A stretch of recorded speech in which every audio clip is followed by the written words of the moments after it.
Hello everyone and welcome to the channel. I'm going to share with you today my recipe for cinnamon roll biscuits. I'm also going to share with you this wonderful buttery vanilla glaze. These are the ingredients that I'm going to be using. I'll also have a list of ingredients in the description box below for your reference. This here is my cinnamon sugar that I make homemade in my jar, and I'll share with you the recipe for the cinnamon sugar.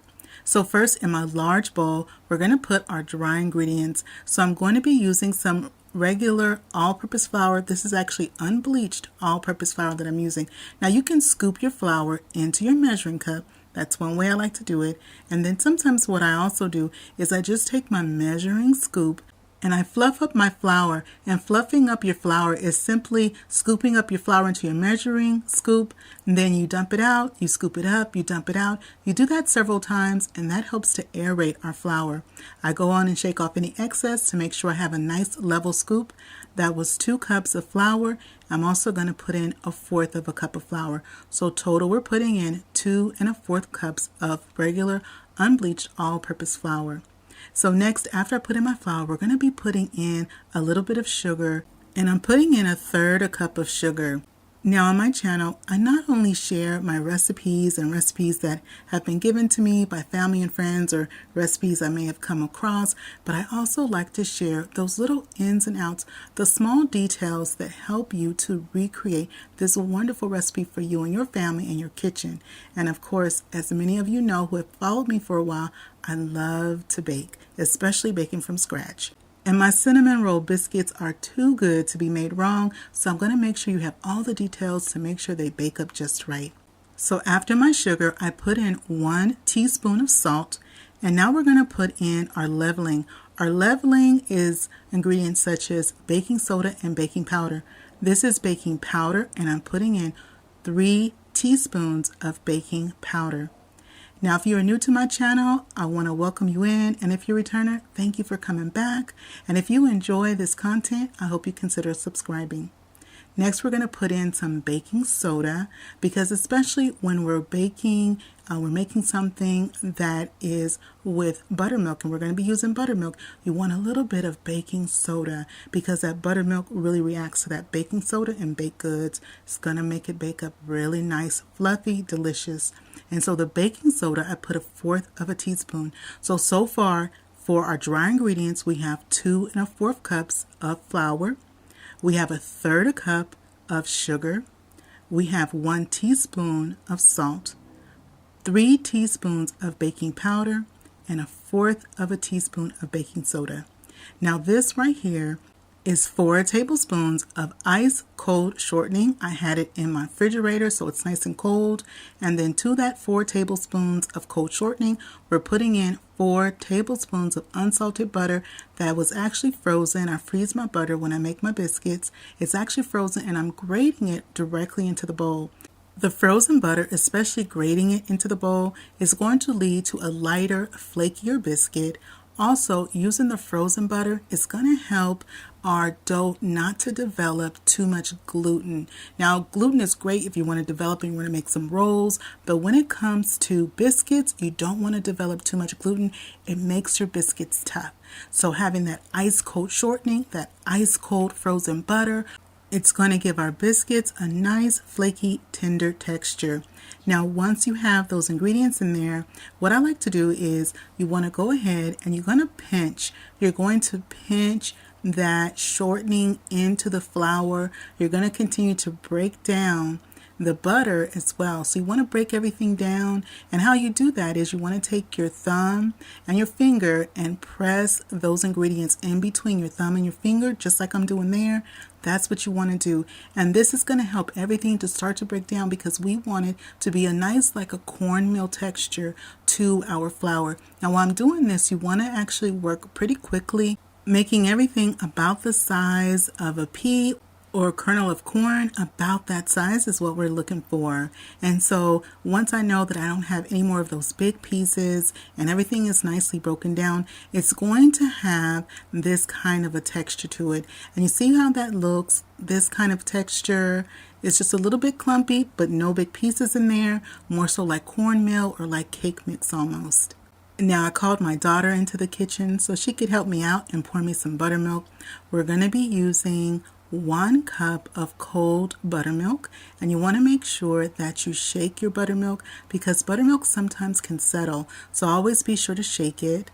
And then we're going to be putting in that 1 cup of nice cold buttermilk.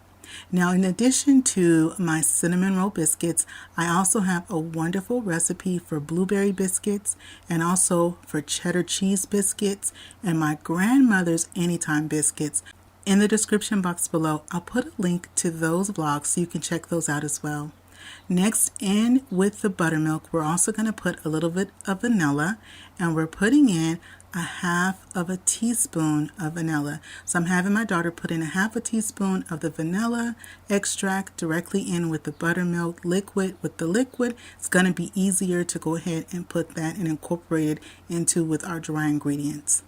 I go ahead and pour all of the 1 cup of cold buttermilk with the 1/2 teaspoon of vanilla extract in at one time. I'm going to use my spatula just to kind of get things going. I would like to go from bottom to top to make sure that the dry ingredients on the bottom get incorporated with that nice cold buttermilk that we have up top. And just keep rotating from bottom to top just like that. You also want to do a pressing motion because we're going to press and make sure that all those ingredients start to really form and come together. Your dough will also start to pull away from the sides of the bowl as your flour starts to get hydrated with that buttermilk. Now once I do that, I switch over to my spoon just to make sure I have everything from the bottom to the top, and we haven't started to knead it at all with our hands because we still want to make sure that we maintain our dough as cold as possible, because that warmth from our hands will start to soften up our dough too much with the butter in there, and so you want to keep that dough nice and chilled. So I went on and I put some flour down, just a couple of tablespoons of flour, and then our dough is going to be sticky. My mother always said, sticky dough make good biscuits, and she was right. So you want to have your dough to be nice and sticky, and at this point it's going to be sticky. We're going to use our fingertips. I'm using my fingertips, and we want to be gentle with our dough. And I tap my fingers and my fingertips in flour as I am working with my dough. And what I'm doing is I'm folding it over a few times each time I turn it, and this is building in our layers. I also add about a tablespoon of flour to my work surface as I'm working with my dough until the dough is no longer sticky or tacky. If I have any sticky spots or tacky spots, I just go ahead and put a little bit of flour on that particular spot, but I keep rotating and also folding over. Now once we've gotten to this spot and I've worked with the dough, I've folded it several times, I've rotated it several times, then we're going to go ahead and we're going to start to flatten and shape it. I'm adding a little bit more flour to my work surface, about that tablespoon. And the reason why you want to do this is you also want to make sure that your dough does not stick to your work surface, because once we flatten and roll everything out, we're going to be rolling our dough in that signature cinnamon roll shape, and you don't want it to stick, so you want to make sure you have enough flour down there. Now I'm going to put a little bit of flour on my rolling pin, and as you see, we were just working with our fingertips, and now we're going to work with our rolling pin. Flour your rolling pin, and with your rolling pin you want to be very gentle. I'm using very minimal pressure as I roll out my dough, just again really using my fingertips, because using the palm, if I use the palm of my hand too much with my roller, what's going to happen is I'm going to put too much pressure on my rolling pin, and we don't want to put too much pressure. We just kind of want to guide our dough, and we're going to be shaping this as best as we can in the shape of a piece of paper, but a large sheet of paper. So about 16 inches, about 14 inches to up to about 16 inches is what we're going for. I don't measure, but about that size is what you're looking for. It doesn't have to be perfect. This is going to give us about 8 to 10 of our cinnamon roll biscuits. And so again, you just want to use just gentle pressure and go ahead and shape it to a nice large size sheet of paper, about anywhere from 14 inches to about 16 inches. Okay, and that's going to be all the way around, like each side about that size is what you're looking for.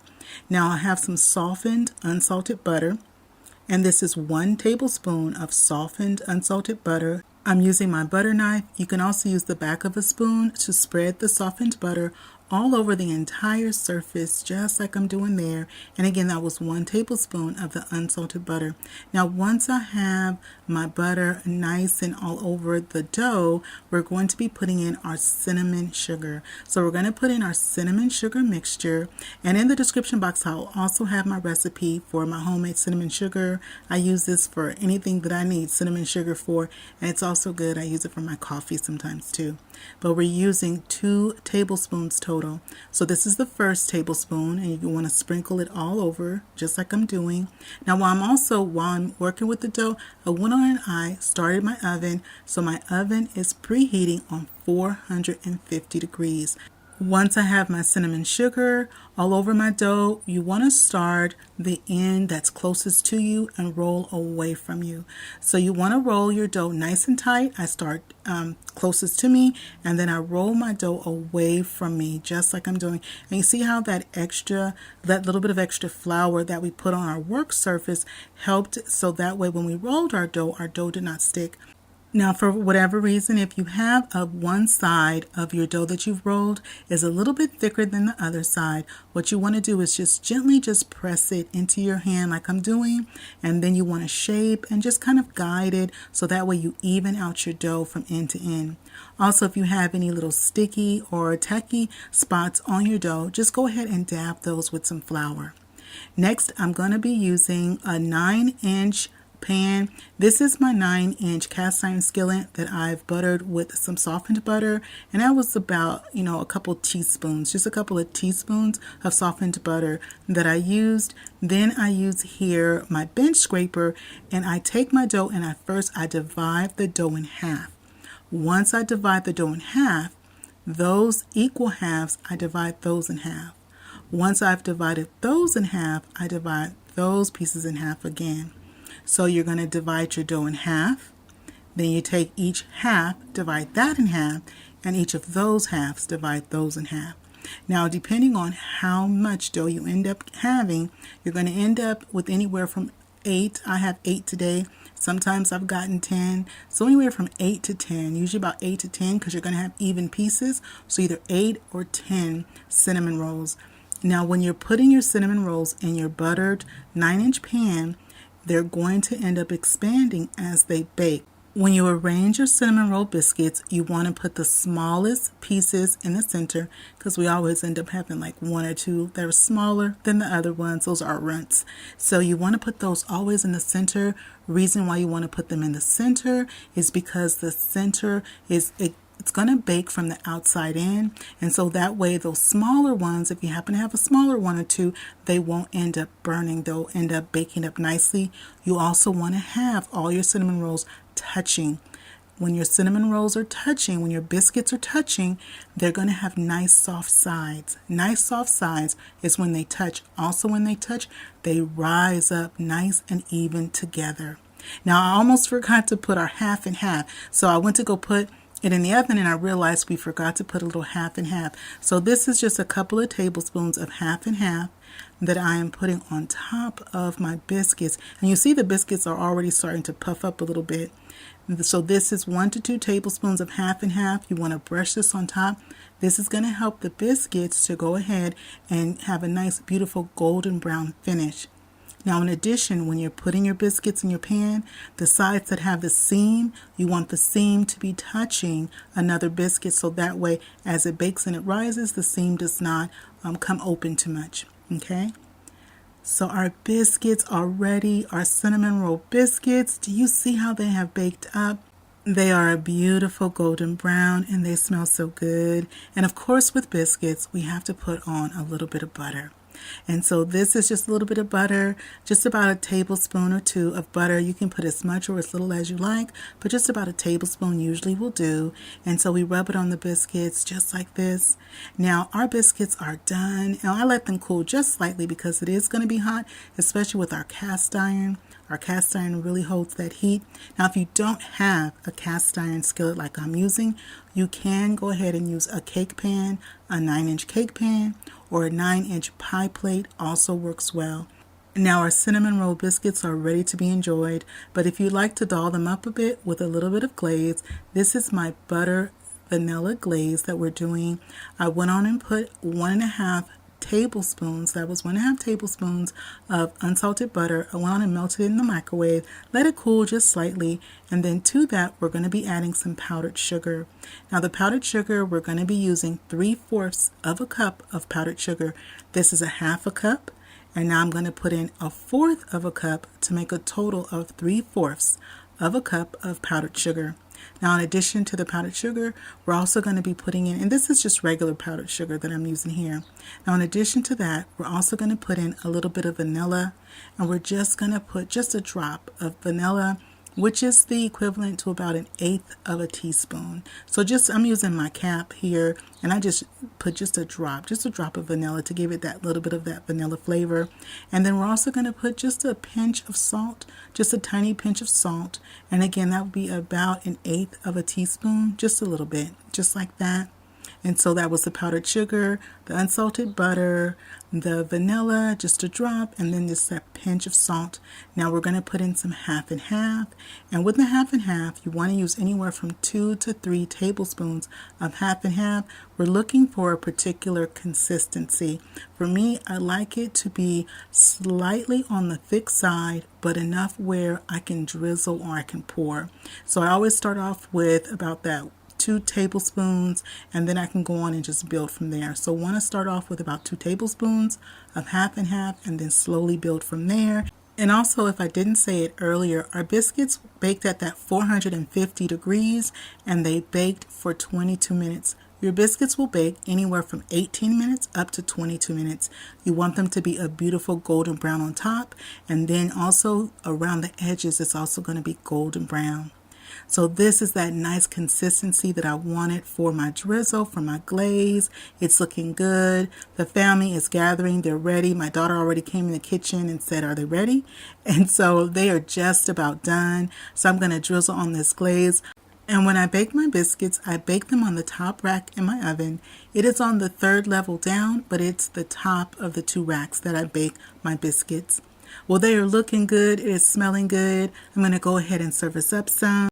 And I just love baking in a cast iron skillet. It's just something about it. I love baking in this skillet. And this cast iron skillet, we have passed it down through the generations. It belonged to my mom, my dad. Now it's mine, and I will pass this skillet down to my kids. And we have quite a few that we actually have around here.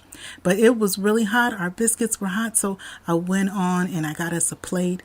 But do you see how beautiful and flaky and tender our biscuits have come out? Oh my gosh. And they're still pretty hot. But I'm going to go ahead and take a bite. Go ahead and take your bite. I'm going to take mine. Oh my goodness, y'all. Yes, ma'am. We have done my mother proud today with my cinnamon roll biscuits baked in her cast iron skillet. Well, I hope you enjoyed spending time with me in my kitchen.